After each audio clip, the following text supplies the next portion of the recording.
حدثنا أبو اليمان قال أخبرنا شعيب عن الزهري قال أخبرني أبو إدريس عائذ الله بن عبد الله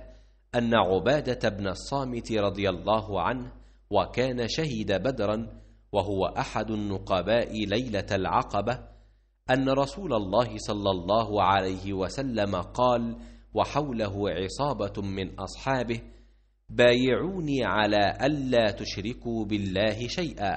ولا تسرقوا ولا تزنوا ولا تقتلوا أولادكم ولا تأتوا ببهتان تفترونه بين أيديكم وأرجلكم ولا تعصوا في معروف فمن وفى منكم فأجره على الله ومن أصاب من ذلك شيئا فعوقب في الدنيا فهو كفارة له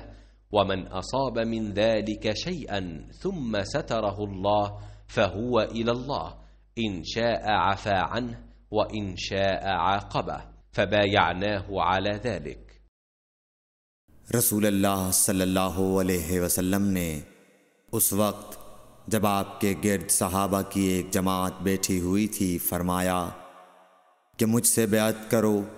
اس بات پر کہ اللہ کے ساتھ کسی کو شریک نہ کرو گے، چوری نہ کرو گے، زنا نہ کرو گے، اپنی اولاد کو قتل نہ کرو گے اور ناعمدن کسی پر کوئی ناحق بہتان باندھو گے اور کسی بھی اچھی بات میں اللہ کی نافرمانی نہ کرو گے۔ جو کوئی تم میں اس عہد کو پورا کرے گا تو اس کا ثواب اللہ کے ذمے ہے، اور جو کوئی ان بری باتوں میں سے کسی کا ارتکاب کرے اور اسے دنیا میں اسلامی قانون کے تحت سزا دے دی گئی تو یہ سزا اس کے گناہوں کے لیے بدلہ ہو جائے گی، اور جو کوئی ان میں سے کسی بات میں مبتلا ہو گیا اور اللہ نے اس کے گناہ کو چھپا لیا تو پھر اس کا معاملہ اللہ کے حوالے ہے،